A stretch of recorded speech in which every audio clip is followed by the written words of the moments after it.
Mm. Great. Here we are. Thank you, Guillaume, for participating in these very homemade conversations. Um, Absolutely. Thank you for inviting me. and we are like comedians in cars getting coffee. We're like mindfulness instructors. I've got my coffee here. Yeah. Yeah, me too. So um, I was very interested in your work. I've been looking at your career, your videos, the people you have met, the people you have helped. How did you start with mindfulness? Yeah, well, I've always been curious about the mind. And I mean, just to set the scene a little bit, I was brought up in a wonderful family, a mother from France, my father from Hong Kong. And, with my sister, we had a great life, lots of money. And then my mother passed away from cancer when I was 9. No, I'm so sorry. Yeah, and at the same time, my father, he went to jail for a couple of years. So with my sister, we were fostered into a family, um, from Trinidad, great family there, but just completely shifting, changing our lives. Losing both parents and in a new family, and my sister and I didn't feel like we fit in. Completely changed. So there was a lot of suffering and a lot of unknowns and a lot of just completely changing the way, not having that mother figure or the father figure. And so throughout those years, a lot of internal conversations and a lot of internal dialogue. At the time, I was quite religious, you know, Catholic. And so I went to church a lot, would pray a lot. And I would notice how difficult it was to pray because as I prayed, my mind would wander in all these different places. And I would try and focus. And I found that such a big struggle. And I used to criticize myself and think that I was just not good at it. And so I went to university, joined the Chinese society, but didn't look Chinese or didn't speak Chinese. So again, didn't feel like I belonged. So I had this need almost to want to fit in and to please people. And so I spent a big portion of my life trying to please people. So I went to China to learn the language. I was there for 2 years teaching English in Inner Mongolia, then 1 year in Beijing, and it was some of the best experiences. But that really kind of ignited this need to want to help people. I love like helping other people, teaching as well. So when I came back, I to the UK, I began a corporate role, but I also began a podcast. And as that podcast grew, I offered to do a podcast for the charity Action for Happiness. And so it was there that I was able to have interviews with amazing people about the Oh, mind. I've seen some of your interviews with John Kabat-Zinn. I've seen some interviews with Buddhists. Um, uh, Matthew yes, Ricard, yeah, and he has like one of the most popular TED talks around altruism and happiness. He translated for the Dalai Lama for about a decade, but also Daniel Goleman, who wrote the book on emotional intelligence. And you mentioned John Kabat-Zinn. We actually became really close, and I was helping to manage his Facebook page for a couple of years, and we've had carpool podcasts together where we've actually been in the car together many times, and virtual podcasts, and he's been a huge teacher for me. mhm. And so it's with this desire to understand about the mind, what is consciousness. And I was quite into philosophy as well, and from the early days, within the early parts of the podcast, specifically Descartes, I think therefore I am, the cogito ergo sum. And my friend told me a story that Descartes had this analogy where he had a barrel of apples, metaphorically, And he emptied them out and he said, well, what is truth? What can I be 100% sure of that it exists? And only then would he put that apple back in the barrel. And so he began to explore, well, what about my hands? You know, are they real, or my parents, or, you know, the way that I look? Well, he said, well, what if I was being tricked? What if this is you know, imagine there's a demon tricking me, and in fact, I'm just a brain in a jar somewhere. Then, you know, what I believe to be my hand or my parents, that might just be, you know, a trick. So he was confused, and well, there's nothing that I can put back in the barrel because everything can be a trick or illusion. But then he came to this, you know, one of his incredible discoveries was that even if I am being tricked, I must exist as some kind of consciousness in order to be tricked. To be deceived, I must exist in order to be tricked. And so the one apple that he could put back in the barrel is that I exist as consciousness. I may not exist in physical blood and skin, but I do exist as consciousness. So that led me down this whole world of, well, what is consciousness? And so with John's work and that, when you start to close your eyes, you start to see all the thoughts arising. And that was really, so it's not my fault that we have all these thoughts. I can't stop them. And that's the beginning of this journey to mindfulness and to exploring what is going on in the mind and how can we manage that and what does it mean. And how did you do this journey from that, from your own discovery and from your curiosity to help people, the people that you help, like fighters Yeah. and boxers? How did you get into that? Yeah. So in parallel to this mindfulness journey that I was on, one of my good friends, Philip Chu, he was starting to train fighters in gym box in London. And then his fighters became more successful. Then he started to create shows. So he runs the Muay Thai Grand Prix, which they have, you know, all throughout the UK, in Europe, in the States, in Asia. And because I had podcast equipment, he said, hey, do you mind helping doing some interviews with the fighters after the fight, before the fight, and make some social media content? So I was in and around that space. And I started to get to know the fighters and, you know, just get known in the industry as being the guy that did the interviews. Yeah. And I noticed how nervous the fighters were getting before. Or, you know, how sometimes in the post-fight interviews, they would talk about not being present in the ring, or just like they felt that they just can't remember anything. It was just a blur. And so I started to work with some of these fighters and say, hey, well, you know, I'm doing this thing called mindfulness. Would you like to try it? And then a few people were happy to do it. And then the success that they had, you know, not doesn't necessarily mean they would win all their fights, but it was how they would feel leading up to the fight. You know, less suffering and more enjoyment, and how they would be able to hear their coaches more in the fight. How they would be able to be, you know, to notice the attack quicker, rather than just being so in their mind and catastrophe. What if I lose? What if I let my coach down? And so it's learning how to accept that those thoughts will arise. But when you notice them, it's like, and now I can do something about it. Now I'm in charge. So throughout those years of working with fighters, I really developed my technique and my framework for fighters, and for every kind of important moment in a fighter's fight camp, all the way to cutting your weight, how to do your interviews, how to, you know, prepare mentally in the changing room, how to visualize on the way to the venue. And then when they call your name and the last minute nerves and the panic, all those moments, what different tools can we use to effectively always come back to the present? Whether they're affirmations, you know, about how good I am, how fast I am, how strong I am.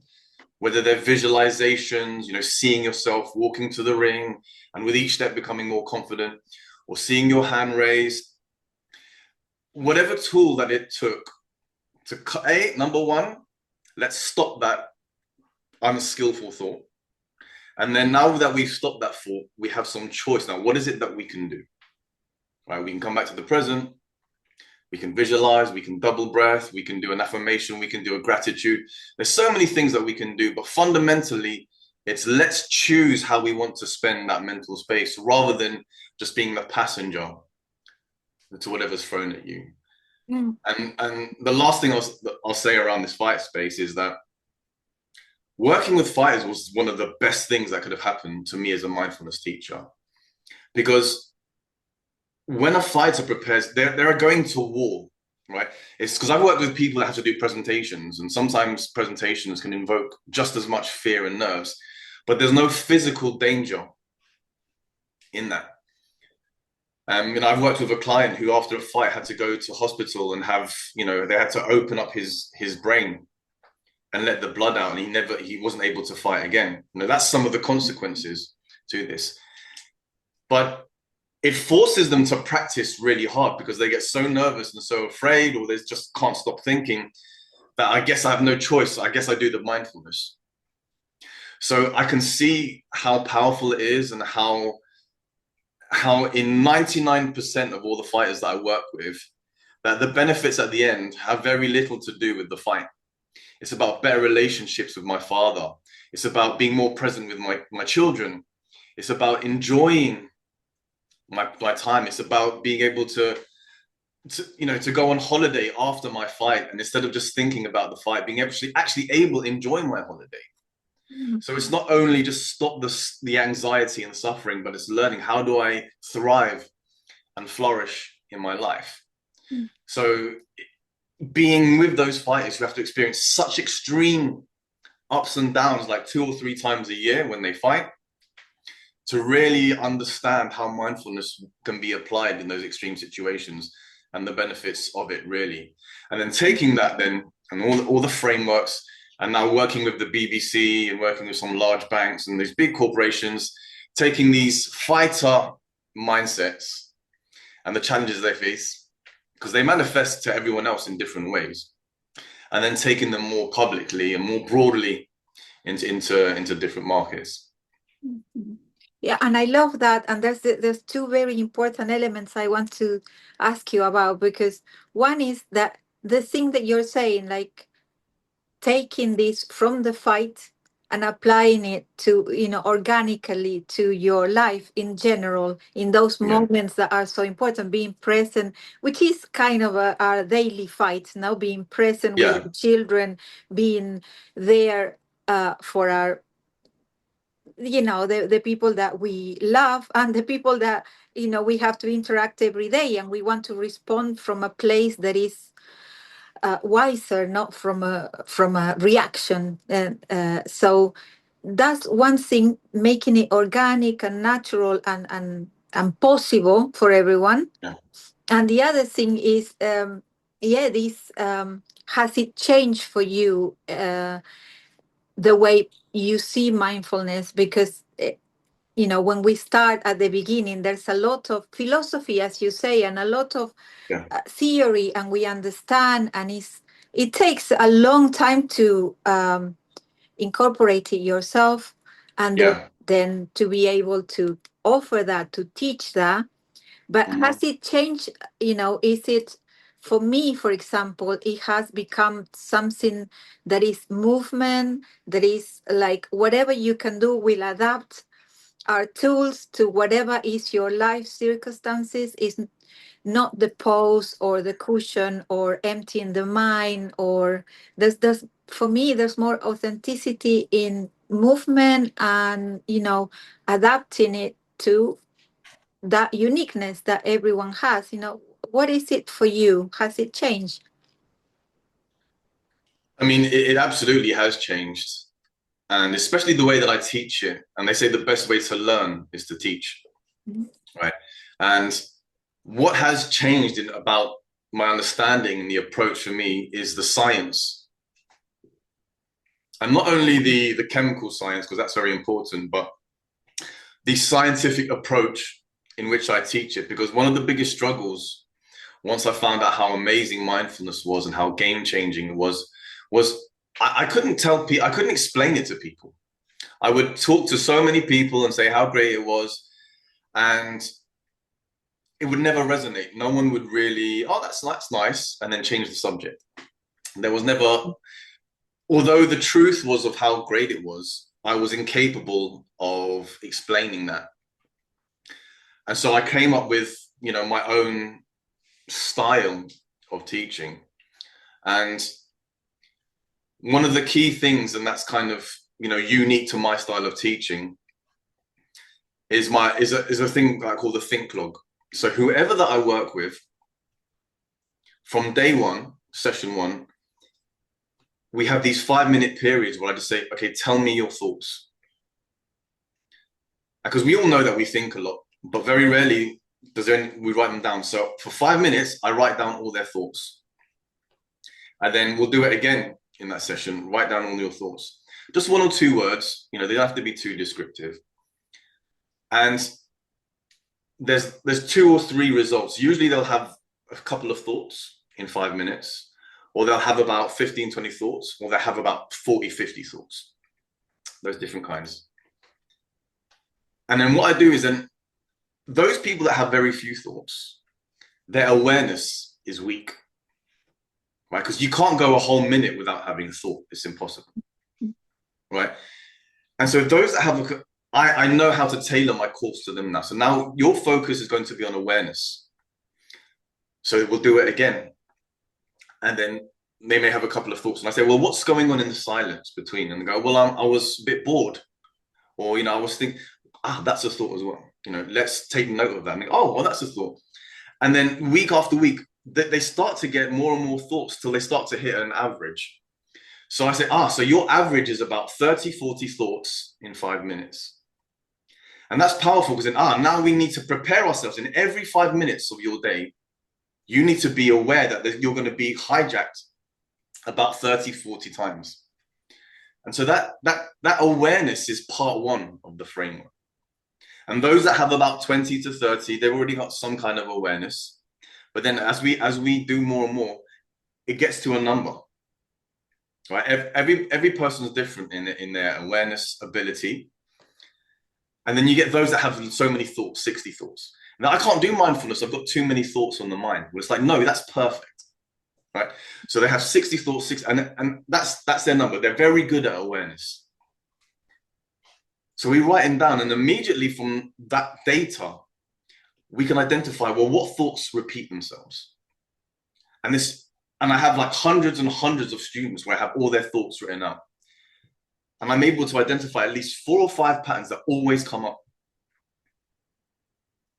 And so we learn, you can't stop thoughts, right? That's a powerful one because a lot of times you blame yourself, right? So even fighters, and they worry, what if I lose? And that's a weak mindset. No, you can't stop that thought from coming.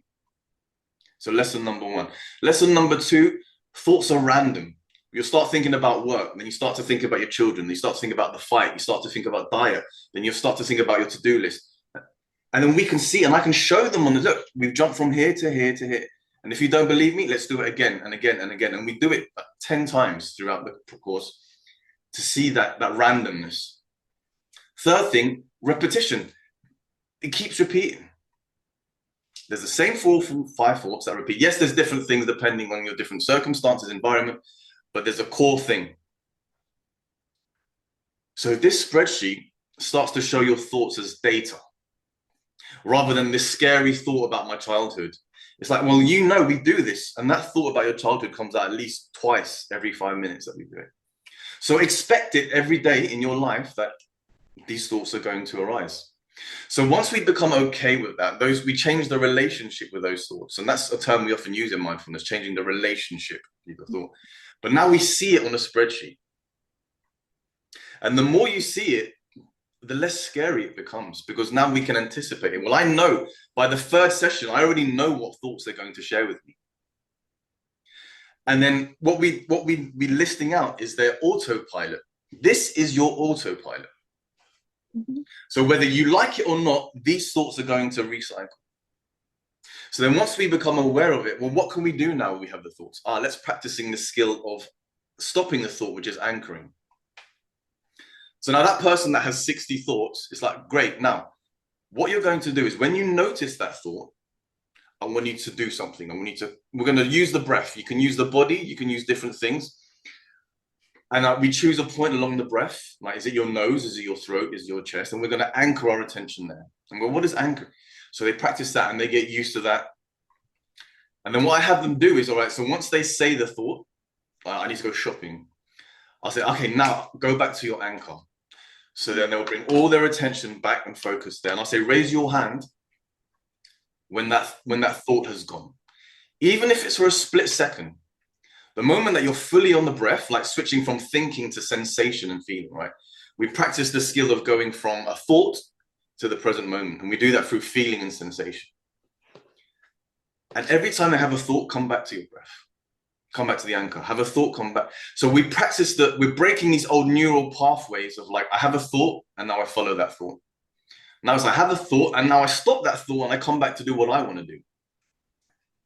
So you're training these metaphorical push-ups of I notice the thought, I come back to the breath. I notice, and every time you do that, you're strengthening your ability of awareness to notice the thought, and 2, the ability to stop a thought, even just for a brief moment. So a long way to answer your question is that I put a scientific method around it. Let's track your thoughts. We write them down. And then we see the pattern. We see the repetition. We see that we can't stop them. We become okay with that. Because even if you had childhood trauma and you were abused sexually or you got bullied, and you can't stop those thoughts from keep coming back up. But I don't explore, well, why do we have those thoughts? So I don't care about the past.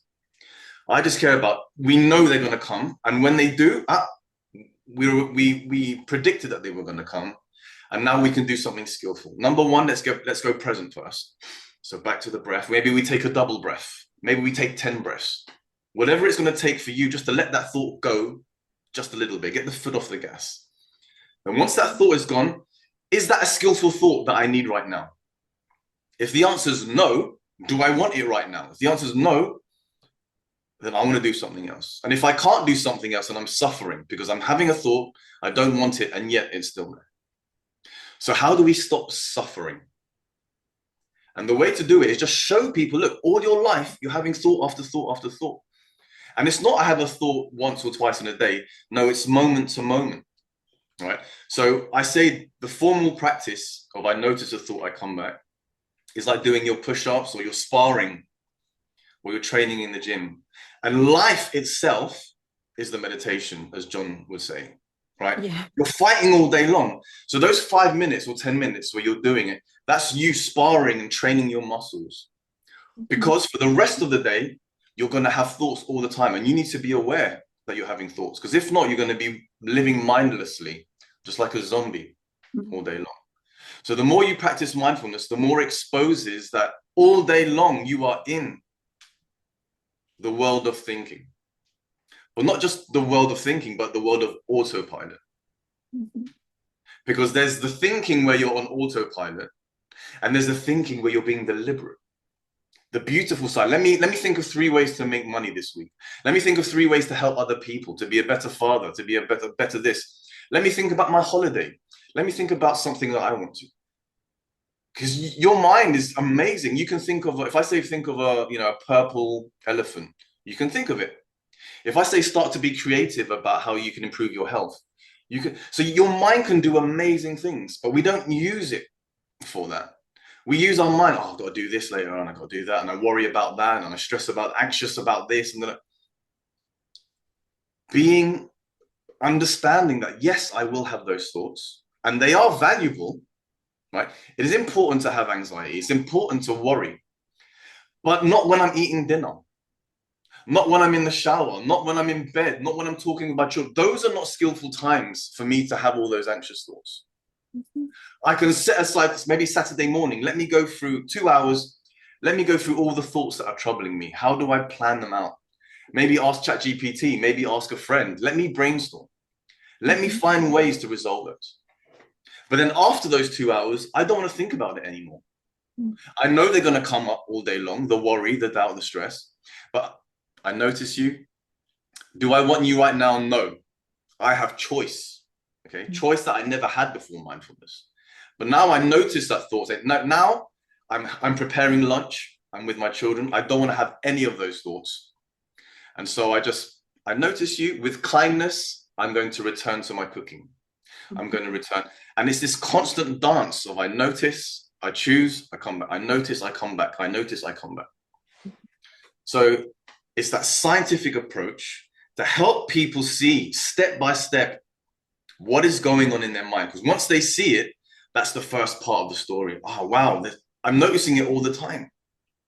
And I've had a student that was on ADHD medication for 7 years, and she stopped, after doing, working with me because she understood, I'm taking the ADHD medication because I'm constantly thinking about this stuff. But if you understand how to manage that, it sorts out so many problems. Mhm. So those that had bad relationships with their parents because they always got frustrated when they talk, those are getting better.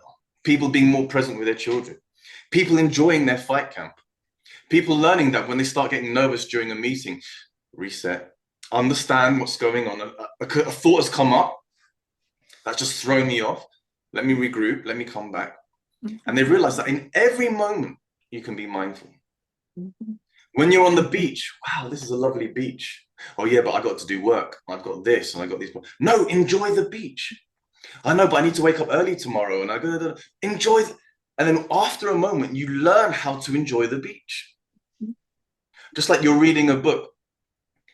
And sometimes it's like, oh, I read the whole page and nothing went in. My mind was just elsewhere, right? And then sometimes you read and I'm fully in the book and I'm in the flow. I'm present, right? So how do I use this to get my fighters in the flow in the ring? Rather than worried, what does my coach think? And what if, no, when they get into the flow, all their talents come out naturally. When you're watching a movie, sometimes I want to check Instagram. No, but then there's a moment when you get really into a movie, or you get really into a conversation, or really into your work, or really into enjoying the beach. You can learn to be present. And then when you get into that flow, it's that sustained moments of really being present. Mhm. Right. So I'm training the people that I work with. Instead of spending the most of your day where you're thinking and have little bits of presence, is we switch it. How do I spend most of the day present with little bits of thinking in between? Yeah. And that fundamentally changes the way that you live your life. Mhm. And this is if I to go back to the cart and the apples that you were saying, Yeah. if I if I had this apple about being busy, feeling busy, Yeah. thinking that I'm busy, then I wouldn't be able to put it back in the barrel because it's a construction. Feeling all of that busyness, all of that urgency is something that we think about, that we build, and is a thought. If we, like you said, get back to that anchor to say, okay, yes, what does this moment need right now from me, then all of that busyness and all of that can be kind of tame. And with the awareness that this is not going to go away. This is not like a magic switch that I'm not going to have anxiety or I'm not going to have fear or sadness. It's all welcome. Like in from the Buddhist tradition, it will be Yes. having tea with Mara. Like I see you, let's sit down. I see you fear. I see you anxiety, and we can see them, but we don't have to engage with them in a way that it completely takes over the day or ruins the day.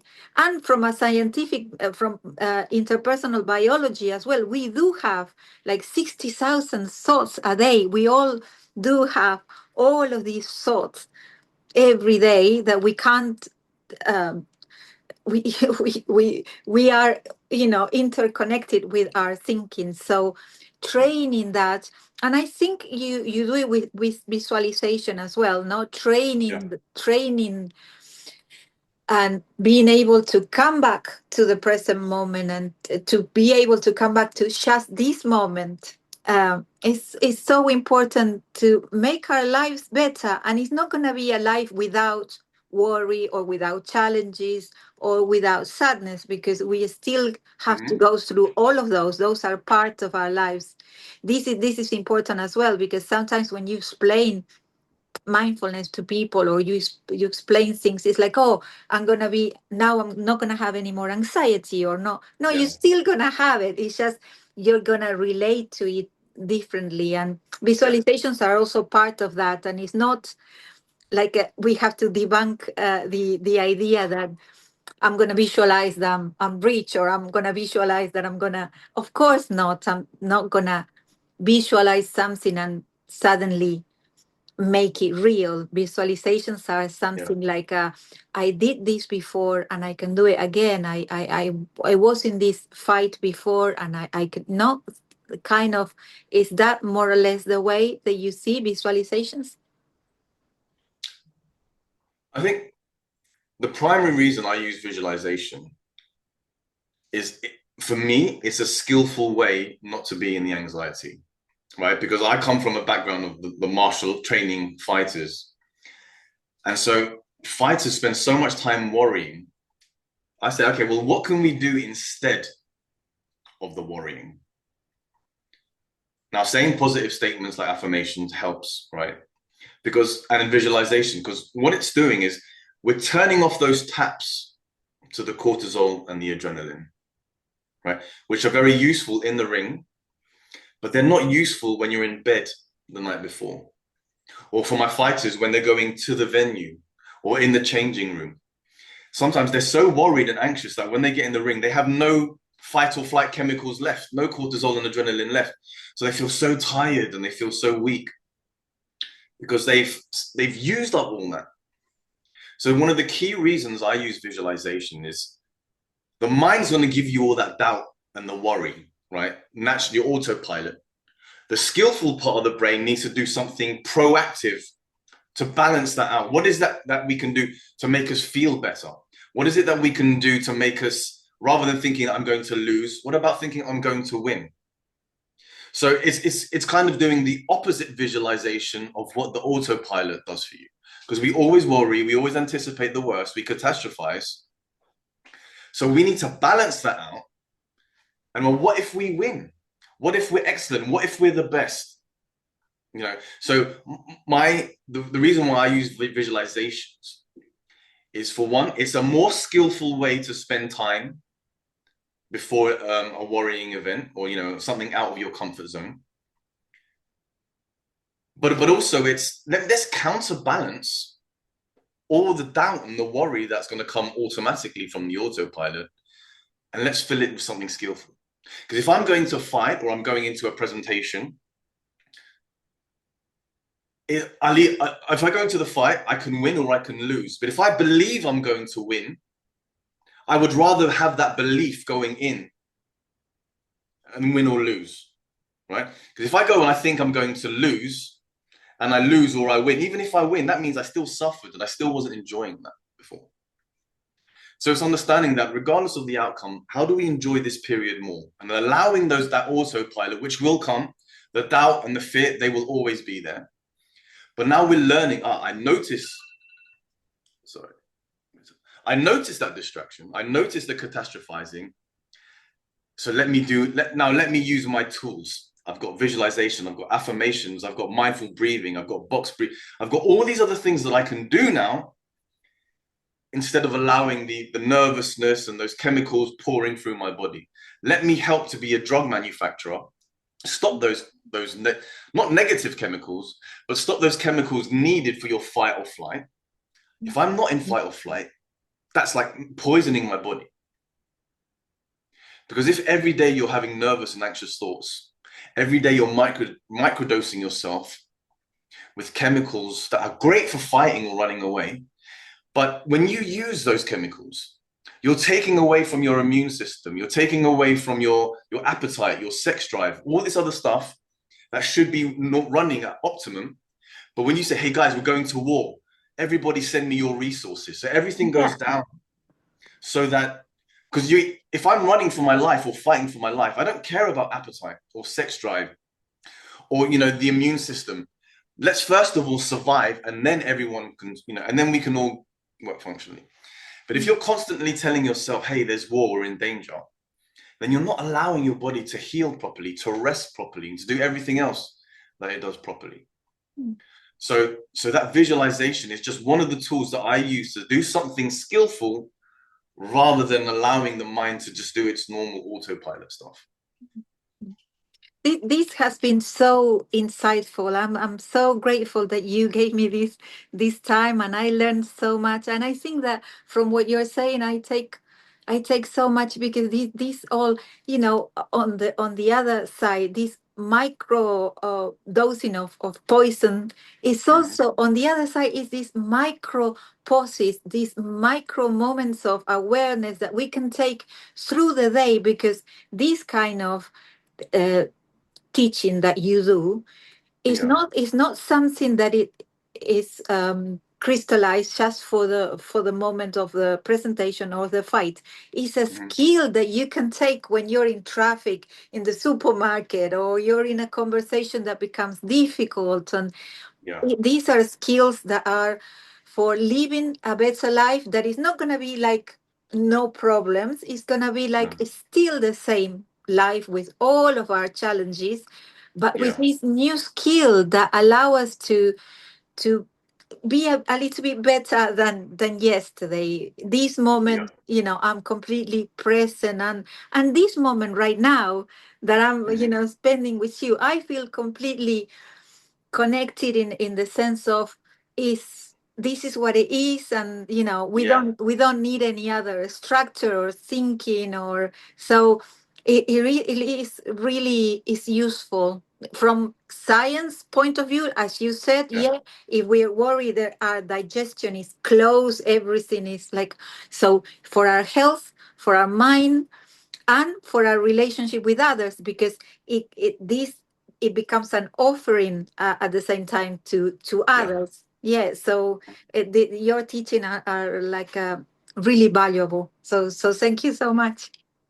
Well, no worries. And one last thing I mentioned, I also run these, every couple of months events called the Open Mind Night.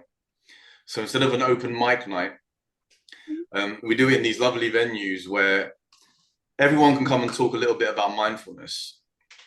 And I've been to events before where it's just been very sit on the cushion, and this is you come and I feel like there's wine and beer.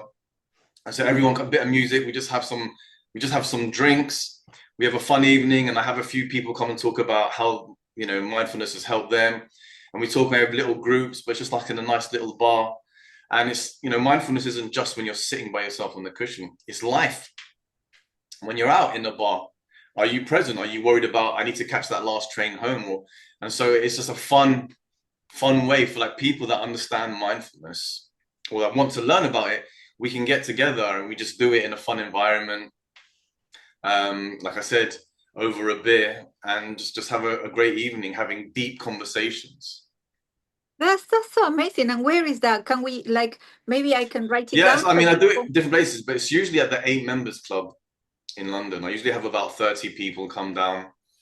But I'm looking to expand this concept, because there's so many people that practice mindfulness by themselves and they have profound experiences and they have no one to share it with.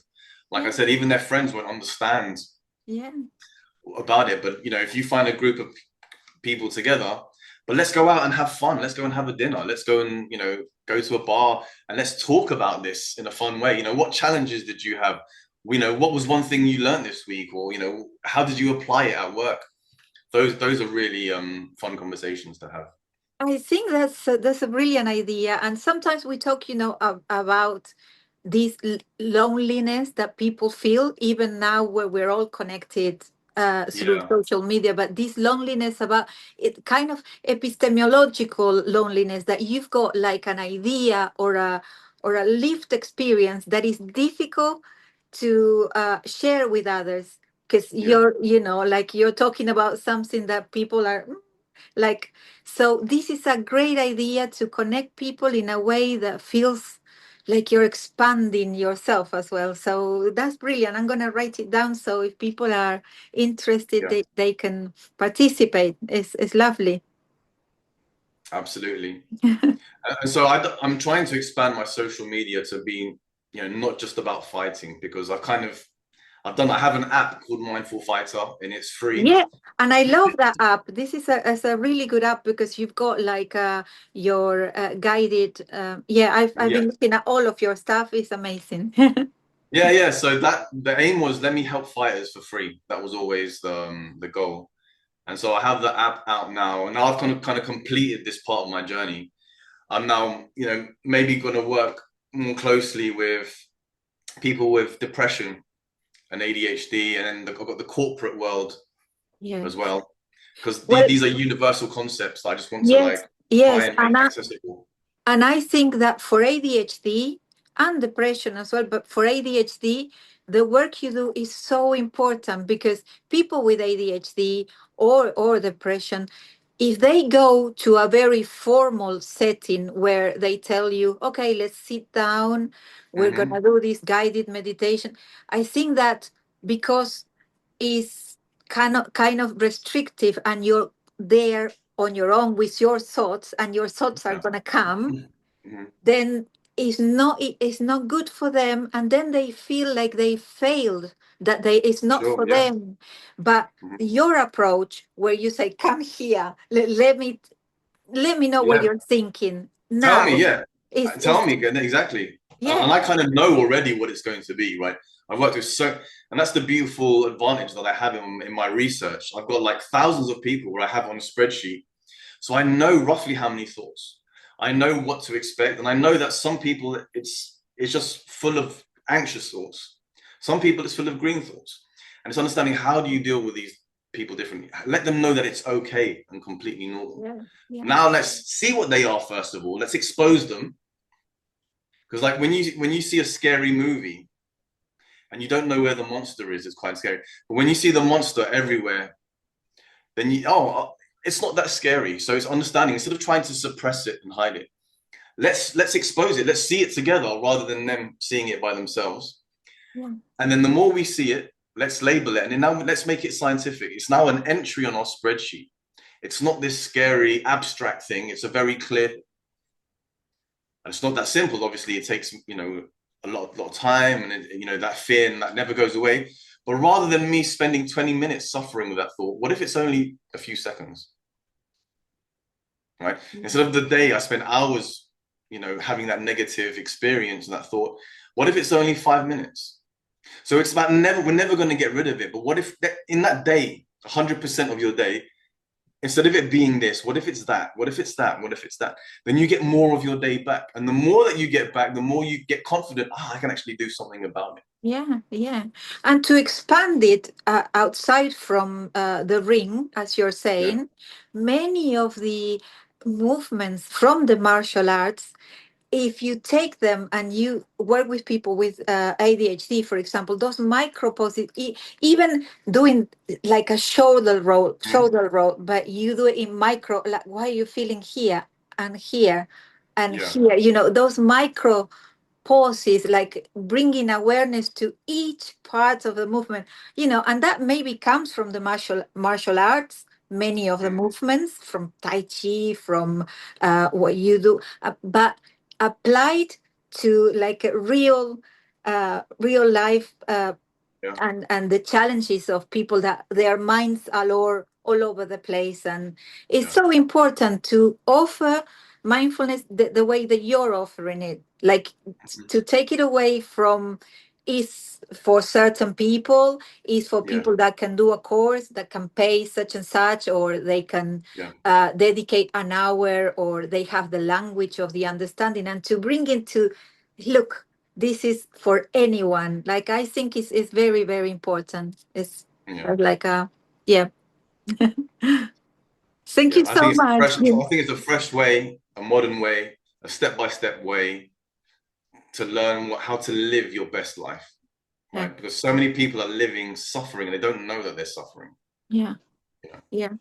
Yeah. And I think that very grateful for people like you, that they can spread this knowledge Mm-hmm. to, in my perspective, to the people that really need it, the people Yeah. that really need it. Yeah. So thank you so much, No and thank you worries. I hope thank you for I your hope that was time. useful. Thank you, Guy. Bye. No problem. No problem. Thank you. Bye. All right. Take care. Bye bye.